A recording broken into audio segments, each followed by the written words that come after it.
নমস্কার। জয় অঞ্জলিপুত্র মহাবলী বজরাংবলী হনুমানজির জয়। সুপ্রিয় দর্শক বন্ধুরা, তোমাদের সবাইকে ভাগ্যের দিশা ইউটিউব চ্যানেলে কর্কট রাশির গুরুত্বপূর্ণ অনুষ্ঠানে অনেক অনেক স্বাগত জানাই। বন্ধুরা, সাবধান, সতর্ক থাকুন। আমার প্রিয় ভাই বোনেরা, আজ আমি যা বলবো সেটাকে হালকাভাবে নেবেন না। অনেক সময় মানুষ বুঝতেই পারে না সে ধীরে ধীরে কোথায় যাচ্ছে। কখনো কি অনুভব করেছেন যে মস্তিষ্ক অবিরত ছুটে চলেছে, মন শান্ত হচ্ছে না? ছোট ছোট কথায় রাগ চলে আসে আর ভিতর থেকে মনে হয় সবকিছু ছিন্ন ভিন্ন হয়ে যাচ্ছে। সময় একটু কঠিনই সত্যি, কিন্তু যদি তুমি ঠিক সময়ে সিগন্যাল বুঝে নিতে পারো তাহলে সবকিছু বদলাতে পারে। আজকের বিষয়টা একটু আলাদা। তোমরা পাগল হয়ে যাওয়ার কাছাকাছি এসে গেছে, আর এটা থেকে শুধু একটাই উপায়ে বাঁচা যায়। এখন আপনি ভাবছেন এটা কী ধরনের কথা, কিন্তু ভালো করে বুঝুন। এখানে পাগলামির মানে শুধু মগজের রোগ নয়, এটা এমন একটা অবস্থা যখন মানুষ নিজেকে হারাতে শুরু করে। এই কথাগুলো ভয় দেখানোর জন্য নয়, বরং জীবনের অভিজ্ঞতা, মানুষের প্রকৃত পরিস্থিতি আর সময়ের সংকেতের উপর ভিত্তি করে বলা। আর যদি আপনি এই ভিডিওটা শেষ পর্যন্ত দেখেন তাহলে একটা উপায় পাবেন, যেটা দিয়ে আপনি নিজেকে সামলে রাখতে পারবেন। আজকাল প্রতি দ্বিতীয় মানুষই ভিতর থেকে ভেঙে পড়েছে। কারো প্রেমে বিশ্বাসঘাতকতা হয়েছে, কারো সম্পর্কের মাঝে দূরত্ব চলে এসেছে, বাড়িতে কথাবার্তায় টেনশন আছে, কোথাও ভাই ভাইয়ের মধ্যে ঝগড়া বাড়ছে। যেখানে আগে ভালোবাসা ছিল সেখানে এখন অহংকার ঢুকে পড়েছে।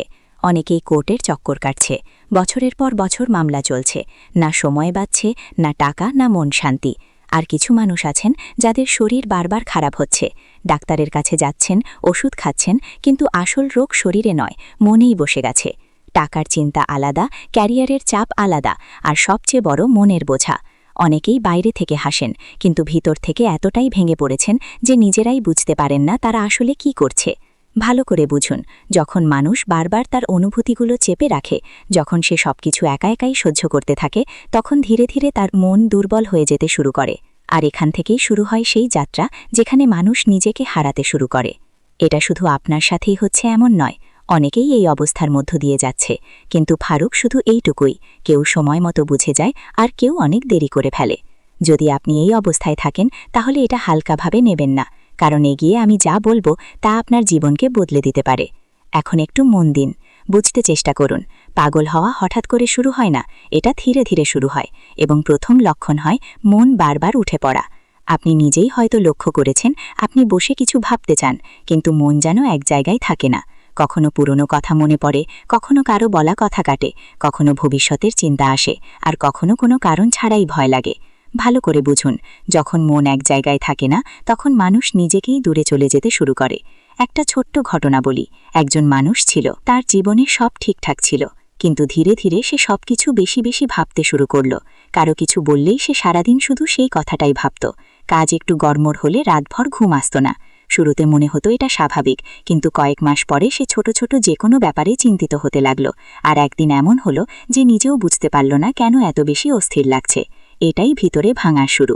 অনেকেই এই ভুলটা করে, তারা মস্তিষ্ককে বিশ্রাম দেয় না, সবসময় মোবাইল, সোশ্যাল মিডিয়ায় ঘুরে বেড়ায়, অন্যদের জীবন দেখে, নিজেকে তাদের সাথে তুলনা করে। যদি তুমি এই অবস্থায় থেকো তাহলে একে হালকাভাবে নাও না, কারণ যখন মন শান্তি পায় না, যদি না পাও, ধীরে ধীরে মানুষ নিজের উপর নিয়ন্ত্রণ হারাতে শুরু করে।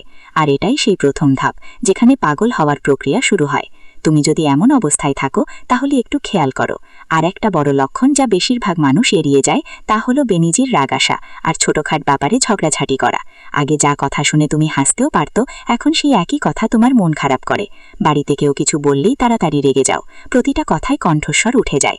অনেক সময় পরিস্থিতি এমন পর্যায়ে পৌঁছে যায় যে ভাই ভাইয়ের মধ্যেও ঝগড়া শুরু হয়ে যায়। যেখানে আগে সাথে বসে খেত সবাই, আজ একে অপরের মুখ পর্যন্ত দেখতে ভালো লাগে না। ভালো করে বুঝবেন, এটা শুধু রাগ না, একদম ছোট্ট একটা সত্যি ঘটনা ভাবুন। দুই ভাই ছিল, ছোটবেলা থেকে একসাথে বড় হয়েছেন, সবকিছু শেয়ার করত, কিন্তু ধীরে ধীরে দায়িত্ব, টাকা আর কাজ নিয়ে ছোটখাট তর্ক শুরু হলো। প্রথমে মনে হয়েছিল এটা স্বাভাবিক, কিন্তু ধীরে ধীরে সেই তর্ক রাগে বদলে গেল। আর একদিন এমন হয়েছিল যে তারা একে অপরের সঙ্গে কথা বলা বন্ধ করে দিল। ভাবুন তো, সমস্যা কি এত বড় ছিল না, কিন্তু মনের চাপ এতটাই বেড়ে গিয়েছিল যে ছোটখাট বিষয়েও বড় হয়ে দাঁড়িয়েছিল। অনেকেই এই ভুলটা করে, তারা তাদের গুচ্ছা বুঝতে চেষ্টা করে না, শুধু তাকে ঠিকঠাকই মনে করে চলে।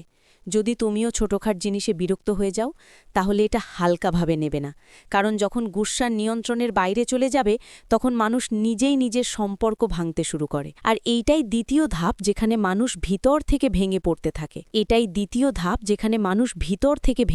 থাকে। যদি আপনি এই অবস্থায় থাকেন তাহলে খেয়াল করুন, পঞ্চম সংকেতটা খুব গভীর এবং অনেকেই এটা শুধু শারীরিক দুর্বলতা মনে করে, কিন্তু সত্যিটা আলাদা। যখন মন ভেঙে যেতে থাকে তখন শরীরও সংকেত দিতে শুরু করে। আপনি দেখেছেন হয়তো কোনো বড় অসুখ ছাড়াই মাথা ভারী থাকে, ঘুম ঠিকমতো হয় না, হৃদয় উৎকণ্ঠিত হয়, পেট খারাপ থাকে, বারবার ক্লান্ত লাগছে। ডাক্তারের কাছে গিয়েছিলাম, রিপোর্টও মাঝে মাঝে ঠিক আসে, তবুও মনে হয় কিছু একটা ঠিক নেই। ভালো করে ভাবো, এটা শুধু শরীরের সমস্যা নয়, এটা মনের চাপের প্রভাব। একটা ছোট্ট ঘটনা বলি। একজন মানুষ ছিল, তার কাজ ভালো চলছিল না, বাড়িতেও চাপ ছিল। ধীরে ধীরে তার শরীর খারাপ হতে লাগল। সে প্রতি সপ্তাহে ডাক্তারের কাছে যেত, ওষুধ নিত, কিছুদিন ভালো থাকত, তারপর আবার একই অবস্থা। একদিন একজন বৃদ্ধ তাকে জিজ্ঞেস করল, তোমার সত্যিই অসুখ আছে নাকি মনের বোঝা বেশি? সে চুপ হয়ে গেল, কারণ সে বুঝে গেছি সমস্যা শরীরের চেয়ে বেশি মনেই ছিল। অনেকেই এই ভুলটা করে, তারা শুধু ওষুধ খেয়ে সুস্থ হওয়ার আশা করে, কিন্তু নিজের মন ঠিক করার চেষ্টা করে না। যদি আপনার স্বাস্থ্যের অবস্থা বারবার খারাপ হচ্ছে আর কারণ বোঝা যাচ্ছে না, তাহলে এটার কথা হালকাভাবে নেবেন না, কারণ যখন মন অসুস্থ হয় তখন শরীরও সঙ্গ দেওয়া বন্ধ করে দেয়। আর এটাই সেই পঞ্চম ধাপ যেখানে মানুষ পুরোপুরি ক্লান্ত হয়ে পড়ে। ভালো করে বুঝুন, এটা এমন একটা অবস্থা যেখানে মানুষ সবচেয়ে বেশি দুর্বল হয়ে যায়। ষষ্ঠ লক্ষণ হল আশা ধীরে ধীরে শেষ হয়ে যাওয়া। এখন একটু নিজেকে জিজ্ঞেস করো, আগে কি তুমি তাড়াতাড়ি হাল ছেড়ে দিতেই? কিন্তু এখন তো সামান্য সমস্যাতেই মন খারাপ হয়ে যায়। আগে কি তুমি লড়াই করো, চেষ্টা করো, কিন্তু এখন মনে হয় ছেড়ে দাও, আমার থেকে হবে না। এটাই সবচেয়ে বিপজ্জনক মোড়, কারণ যখন মানুষ চেষ্টা করা বন্ধ করে দেয় তখন জীবন নিজেই থেমে যেতে থাকে। একটা ছোট্ট সত্য ঘটনা বুঝো। একজন মানুষ ছিল, তার একটা ছোট ব্যবসা ছিল। একবার ক্ষতি হলো, সে সামলে নিয়েছিল। দ্বিতীয়বারও ক্ষতি হলো, তখনও চেষ্টা করেছিল। কিন্তু তৃতীয়বার যখন সবকিছু খারাপ হয়ে গেল, তখন সে নিজের মনে হেরে গেল। এখন কি পরিবর্তন হলো? আগে সে সমাধান খোঁজার চেষ্টা করত, ধীরে ধীরে সে কাজ চালিয়ে যেত, কিন্তু এখন সে মনোযোগ দেওয়া বন্ধ করে দিয়েছিল, আর অবস্থা ক্রমশ আরও খারাপ হচ্ছিল। সমস্যা ক্ষতি নয়, সমস্যা ছিল তার হেরে যাওয়াটা। অনেকেই এই পরিস্থিতিতে চলে যায়, কিন্তু তারা ভাবে আমার ভাগ্যই খারাপ। যদি তুমি বারবার ভাবো এখন আর কিছু হবে না, তাহলে এটাকে হালকাভাবে নেওয়া যাবে না, কারণ যখন আশা শেষ হয় তখন মানুষ ভিতর থেকে খালি হয়ে যায়। আর এইটাই সেই ষষ্ঠ ধাপ যেখানে মানুষ নিজেকে পুরোপুরি হারিয়ে ফেলে। এখন মন দিয়ে বুঝো, এতদিন পর্যন্ত যা কিছু শুনেছ সবই ছিল ইঙ্গিত, কিন্তু এখন আমি যা বলবো সেটাই আসল পথ। তোমরা পাগল হতে চলেছ, আর এ থেকে বাঁচার একটাই উপায় আছে, নিজের মনকে সময় দেওয়া এবং সেটা বোঝা। শুনতে এটা খুবই ছোট মনে হতে পারে, কিন্তু এটাই সবচেয়ে বড় উপায়। এখন একটু গভীরে গিয়ে বুঝো এই কথা। আমরা সারাদিন সবাইকে নিয়ে জীবনযাপন করি, কিন্তু নিজের জন্য 10 মিনিটও বের করি না। আমরা অন্যদের কথা শুনি, কিন্তু নিজের মনের কণ্ঠকে চেপে ফেলি, আর এটাই সবচেয়ে বড় ভুল। একটা ছোট্ট ঘটনা বলি। একজন মানুষ সব সময়ই চিন্তিত থাকত, রাগ, উদ্বেগ, ভয় সবই ছিল তার ভিতরে। একদিন সে ঠিক করল, প্রতিদিন 15 মিনিট শুধু নিজের সঙ্গে বসবে, না মোবাইল বন্ধ, কোনো কথা না, শুধু শান্তি করে বসে নিজের মনকে শুনবে। শুরুতে অনেক উৎকণ্ঠা লাগবে, কিন্তু ধীরে ধীরে নিজের প্রশ্নগুলোর উত্তর নিজের থেকেই মিলতে থাকবে। কয়েক সপ্তাহের মধ্যে সে আগের চেয়ে অনেক বেশি শান্ত আর শক্তিশালী হয়ে উঠবে। বুঝে নাও, সমাধান বাইরে নয়, সমাধান তোমার ভেতরেই আছে। কি করবেন? প্রতিদিন 10 মিনিট একা শান্তি করে বসবেন। নিজের মনের কথা দমিয়ে রাখবে না। বেশি চিন্তা এলে সেটা লিখে ফেলো। একটু সময় প্রকৃতি বা ঈশ্বরের নামে দাও। কি করবেন না? সব কথা ভেতরে চেপে রাখবে না। নিজেকে অন্যদের সাথে তুলনা করো না। রাগে তাড়াহুড়ো করে প্রতিক্রিয়া দেখাবে না। মনে রেখো, সময় চাই। যেভাবে হোক যদি নিজের খেয়াল রাখতে পারো, তাহলে কোনো পরিস্থিতি তোমাকে হারাতে পারবে না। তুমি ভেঙে পড়নি, শুধু একটু ক্লান্ত, আর ক্লান্তির ওষুধ হল সঠিক দিশা আর একটু ধৈর্য। ঈশ্বর সবাইকে ইঙ্গিত দেন, শুধু বোঝার মতো কেউ চাই। হয়তো আজকের এই কথা তোমার জন্য সেই ইঙ্গিত। যদি আজ থেকেই নিজেকে একটু সময় দিতে শুরু করো, বিশ্বাস করো তুমি আবার আগের মতো শক্তিশালী হতে পারবে। এবার বলি তোমাদের লাকি নাম্বার ও কালার কি। লাকি নাম্বার 7, লাকি কালার হালকা নীল, স্কাই ব্লু। জরুরি, আপনার পারিবারিক সুখ এবং স্থিতি দেখে এই মাসে আপনার আশেপাশে কিছু গোপন শত্রু সক্রিয় হতে পারে, যারা আপনার অন্দরে ফাটল ধরানোর চেষ্টা করবে। তবে যেহেতু আপনার রাশির অধিপতি বৃহস্পতি চতুর্থভাবে থেকে আপনার রাশির অষ্টম, দশম এবং দ্বাদশভাবে শুভ দৃষ্টি প্রদান করবে, তাই আপনার সম্মান অটুট থাকবে এবং তারা আপনার বড় কোনো ক্ষতি করতে পারবে না। নিজের পরিকল্পনাগুলো একদম নিজের মধ্যেই সীমাবদ্ধ রাখুন এবং আবেগের বশবর্তী হয়ে কারো কাছে নিজের ঘরের কথা ফাঁস করবেন না। বিশেষ করে সামাজিক মাধ্যমে নিজের ব্যক্তিগত জীবনের খুঁটিনাটি প্রকাশ করা থেকে এই মাসে বিরত থাকাই হবে বুদ্ধিমানের কাজ। স্বাস্থ্যের বিষয় যদি বলি, তবে মনে রাখবেন পর্যাপ্ত বিশ্রামই হল আপনার সুস্থতার চাবিকাঠি। স্বাস্থ্যের দিক থেকে এই মাসটি এই রাশির জন্য যথেষ্ট ইতিবাচক, তবে অতিরিক্ত আরামপ্রিয়তা বা অনিয়মিত খাদ্যাভ্যাসের জন্য ওজন বৃদ্ধি বা লিভারের সমস্যায় আপনি কিছুটা ভুগতে পারেন। নিয়মিত যোগব্যায়াম এবং পুষ্টিকর খাবার গ্রহণ করলে আপনি পুরো মাসটি ফুরফুরে মেজাজে কাটাতে পারবেন। কাজের চাপে মানসিক ক্লান্তি দূর করতে মাঝে মাঝে নির্জনে সময় কাটান। অন্যদিকে শিক্ষার ক্ষেত্রে এই রাশির ছাত্রছাত্রীদের জন্য এই মাসটি হবে এক বড় প্রাপ্তির সময়। যারা স্থাতত্ত্ববিদ্যা বা ঘরোয়া কোনো বিষয়ে গবেষণা করছেন, তাদের জন্য এই মার্চের পর সময়টি সুবর্ণ। মনোযোগের একাগ্রতা আপনাকে কাঙ্ক্ষিত ফল এনে দেবে। আপনার ভাগ্যকে আরও শক্তিশালী করতে এই মাসে আপনার শুভ সংখ্যার উপর নজর দিন। এই মাসে আপনার জন্য সবথেকে শুভ সংখ্যা হল ৩ এবং ৭। যদি কোনো গুরুত্বপূর্ণ কাজ বা বড় কোনো বিনিয়োগের কথা ভাবেন, এই মাসটি আপনার জন্য অত্যন্ত শুভ প্রমাণিত হতে পারে। এই মাসে আপনার জীবনের প্রতিটি পদক্ষেপে সঠিক রাস্তা খুঁজে পেতে সাহায্য করবে। ভিডিওর এই পর্যায়ে সবথেকে গুরুত্বপূর্ণ বিষয়টি হল প্রতিকার। চতুর্থস্থ বৃহস্পতির শুভ প্রভাবকে কয়েক গুণ বাড়িয়ে তুলতে প্রতিকার অত্যন্ত জরুরি। এই রাশির জাতক জাতিকাদের জন্য এই মাসে সবথেকে কার্যকরী প্রতিকার হল প্রতিদিন মা সরস্বতীর আরাধনা করা এবং বৃদ্ধদের সেবা করা। সম্ভব হলে বৃহস্পতিবার কোনো মন্দিরে হলুদ রঙের কোনো খাদ্য বা বস্ত্র দান করুন। এছাড়া অর্থনৈতিক বাধা কাটাতে প্রতিদিন সকালে গুরু মন্ত্র বা শিব চালিসা পাঠ করা অত্যন্ত শুভ। আপনার ব্যক্তিত্বে স্থিরতা আনতে এবং নেতিবাচক শক্তি দূর করতে হলুদ বা সোনালী রঙের পোশাক বেশি ব্যবহার করার চেষ্টা করুন। মনে রাখবেন, পরিশ্রম আপনার কাজ, সঠিক গ্রহের প্রতিকার হল আপনার সাফল্যের চাবিকাঠি। জীবনে এমন একটা অবস্থা তৈরি হবে যেখানে তুমি টাকা বিনিয়োগ করেছিলে, যেখানে তুমি ভালো পরিমাণ টাকা ঢেলেছিলে, সেখান থেকে তোমাকে রিটার্ন মিলবে। ধৈর্যের ফল সব সময় মিষ্টি হয়। বন্ধুরা, মানুষ টাকা কেন উপার্জন করে? পরিবারের জন্য। মানুষ তার পরিবারের সব দায়িত্ব নেয়, কিন্তু অনেক সময় তাকে ক্ষতি কোথা থেকে হয়? ঠিক সেই একই জায়গা থেকে, সে যেখানে সবচেয়ে বেশি বিশ্বাস পেয়েছিল আর সবচেয়ে বেশি বিশ্বাস দিয়েছিল। বন্ধুরা, বলে দিই, তোমাদের বাড়ির আশেপাশে যদি কোনো কুকুর থাকে, তাহলে সেই কুকুরটাকে প্রতি শনিবার একটা রুটি দিতেই হবে, কারণ কালো কুকুরকে শনিবার রুটি দিলে শনিদেবের বিশেষ আশীর্বাদ মেলে। এটা সবচেয়ে সহজ উপায়। দেখো, প্রতিটি ঘরে সকালে ও রাতে খাবার তৈরি হয়, কারণ খেয়ে না হলে কেউ বাঁচতে পারে না। তাই শনিবার দিনে কালো কুকুরকে রুটি অবশ্যই খাওয়াতে হবে। একটু গুড় তার উপর দিতে হবে আর ঘি দিতে হবে, লাগাতে হবে না, কারণ কুকুর ঘির রুটি খায় না। আপনি চাইলে পুরিও ভাজতে পারেন আর জানিয়ে দিতে পারেন। এই কারণে বন্ধুরা, বাড়িতে আপনাদের এই সময় বাড়ি থেকে ভাঙাচোরা জিনিসগুলো দূরে সরিয়ে ফেলতে হবে। দেখুন, যখন ভগবান দেন তখন ছাপ্পার ফাটিয়ে দেন। তাই আমাদের এই সময় কিছু ভুল করার থেকেও বাঁচা উচিত। দেখুন, গরিব মানুষ সবসময় গরিব থাকে, কারণ তার চিন্তা ছোট থাকে। সবসময় মনে রেখো, জীবনে কিছু তোমার হাতে থাকে বা থাকে না, কিন্তু চিন্তা তো তোমার হাতে থাকে। তাই সেই চিন্তাকে বড় করো, কারণ চিন্তা বড় করার মাধ্যমে মানুষ বড় হয়।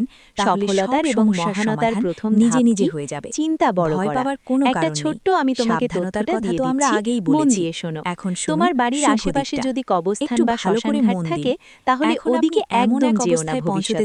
কেন? কারণ আজ রাত 11টায় তোমার জীবনে একটা বড় ঘটনা ঘটবে। একটা ছোট্ট ভুলও তোমার বাড়িকে ধ্বংস করতে কোনো কসর রাখবে না। তোমার স্বপ্ন অনেক বড়, তুমি চাও তোমার জীবনটা আরামদায়ক, কারণ জীবনে টাকা কমে না, যা কিছু হবে সব তোমার হয়ে যাবে। এটা তখনই সম্ভব হবে যখন তোমার কাজকর্ম ভালো থাকবে, তোমার সঙ্গ ভালো হবে, আপনি কোনো উদ্দেশ্য ঠিক করেন আর পুরো মন দিয়ে পরিশ্রম করেন, তাহলে সফলতা আপনার পদচুম্বন করবে।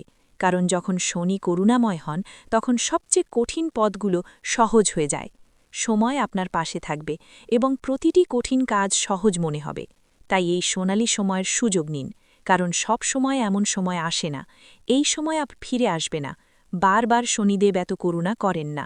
এখন যদি আপনি এই সময়কে উপেক্ষা করেন তাহলে ভবিষ্যতে আফসোস করতে হতে পারে। আর হ্যাঁ, এখন হঠাৎ কোথাও থেকে বড় আর্থিক লাভও হতে পারে।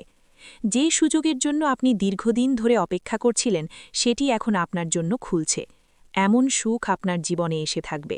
যেই জিনিসগুলো আপনি কখনো কল্পনাও করেননি তা দেওয়া হবে এবং সব কিছু চমৎকারভাবে ঘটবে। আপনি একটা বড় কাজ শুরু করতে যাচ্ছেন এবং ওই কাজ নিশ্চিতভাবেই সফল হবে। ফলস্বরূপ প্রচুর ধনসম্পদ আসবে। যদি আপনি সত্যি মন দিয়ে ধনসম্পদ অর্জন করতে চান তাহলে এই সময়টা খুবই সুবিধাজনক। আপনি যতটা চেষ্টা করবেন তার অনেক গুণ ফল পাবেন। আর একটা কথা, এই সময় আপনার ভাষায় বিশেষ খেয়াল রাখা দরকার, কারণ আপনার কথা কারোর মন খুব আঘাত দিতে পারে। আপনার ভাষা যেন একটা কাঁচির মতো। আপনার এমন কাজ করবেন যা আপনার কাছের মানুষদের আঘাত দিতে পারে। অনুভূতিতে ভেসে গিয়ে এমন কিছু কথা বলতে পারেন যা অন্যদের কাঁটা লাগায়। তাই আপনার ভাষার উপর নিয়ন্ত্রণ রাখুন। কথা বলার আগে প্রতিটি শব্দ ভালোভাবে ভাবুন। বন্ধুরা, এটা একটু কঠোর শোনাতে পারে, কিন্তু সত্যি কথা। আগামী সময়ে আপনার ভাষাই আপনার সম্পর্কের মধ্যে ফাটল ধরাতে পারে, তাই সাবধানতা জরুরি। আপনার এক ছোট্ট কথা দিয়েও কারোর হৃদয় ভেঙে যেতে পারে। এমনটা যেন না হয়, সেজন্য প্রতিটি বাক্য সাবধানে বলুন, প্রতিটি শব্দ মেপে বলুন। কারণ অনেক সময় আমরা যা করি, ভালো বা খারাপ, তার ফলাফল তৎক্ষণাৎ মেলেই। যদি কেউ কোনো অন্যায় কাজ করে থাকে এবং তাকে সেই জন্মেই শাস্তি মেলে, তাহলে সেটাই তৎক্ষণাৎ কর্মফল বলে। ঠিক তেমনি যদি কেউ কারো সাথে ধোঁকা দেয় বা প্রতারণা করে, তাহলে সম্ভব যে সেই ব্যক্তি এই জন্মেই প্রতারিত হবে। কিন্তু অনেক সময় এমনও হয় যে আপনি ভালো কাজ করেন এবং তার ফল ভবিষ্যতে বা পরবর্তী জন্মে পান। এ সবই কর্মের হিসেব, যার সময় অনুযায়ী ফল দেয়। এখন সবচেয়ে জরুরি কথা হল, আপনার আসল সমস্যা ধন, পদ বা খ্যাতির নয়। আপনার আসল কষ্ট হল যে কেউ আপনার মন গভীরতা বুঝতে পারে না। তোমার চারপাশে মানুষ আছে, আত্মীয় স্বজনও আছে, কিন্তু তোমার আত্মার কথাগুলো কেউ বুঝতে পারে না। তোমার ভেতরে একটা নরম মনের বাচ্চা লুকিয়ে আছে, যে ছোট ছোট বিষয়েও আনন্দিত হয়ে যায়। ছোটখাটো বিষয়েই তোমার মন ভেঙে যায়, কিন্তু তুমি কখনো তোমার মুখে সেটা দেখাতে দাও না। তুমি নিজেকে এমন একটা খোলসের মধ্যে লুকিয়ে রাখো, যার কারণে সবাই তোমার ভেতরে চলা আবেগের ঝড় সম্পর্কে অজানা থাকে।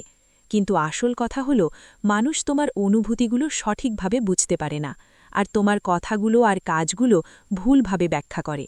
ফলাফল হয় যে আপনার সম্পর্কে ভুল ধারণা ছড়ায়। আপনি যদি কারোর জন্য ভালো কিছু করতেও চান, তার উল্টো অর্থ বের করে নেওয়া হয়। মানুষ এমন এমন কথা বানিয়ে ফেলে যা আপনার কল্পনাতেও আসে না।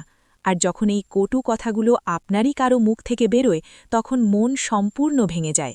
আসলে আপনার সবচেয়ে বড় সমস্যার হৃদয়ের সাথে জড়িত। আপনি মনে করেন এই পৃথিবীতে এমন কেউ নেই যে আপনার অন্তরকে গভীরভাবে বুঝতে পারে, যে আপনার দুঃখের সময় আপনার পাশে থাকতে পারে এবং আপনার সুখের সময় তার সঙ্গে ভাগাভাগি করতে পারে। আপনার ভেতরটা শৈশবে আজও জীবিত আছে। ভিডিওটি এখানেই শেষ করছি। ভিডিওটি যদি ভালো লেগে থাকে তাহলে অবশ্যই একটি লাইক দিয়ে চ্যানেলটি সাবস্ক্রাইব করে যাবেন এবং কমেন্ট বক্সে জয় বজরংবলী হনুমানজির জয় লিখতে ভুলবেন না। দেখবেন বজরংবলীর কৃপায় আপনারা সবাই ভালো থাকবেন। ধন্যবাদ। ভিডিওটি এখানেই শেষ করছি। ভিডিওটি যদি ভালো লেগে থাকে তাহলে অবশ্যই একটি লাইক দিয়ে চ্যানেলটি সাবস্ক্রাইব করে যাবেন এবং কমেন্ট বক্সে জয় বজরংবলী হনুমানজির জয় লিখতে ভুলবেন না। দেখবেন বজরংবলীর কৃপায় আপনারা সবাই ভালো থাকবেন। ধন্যবাদ।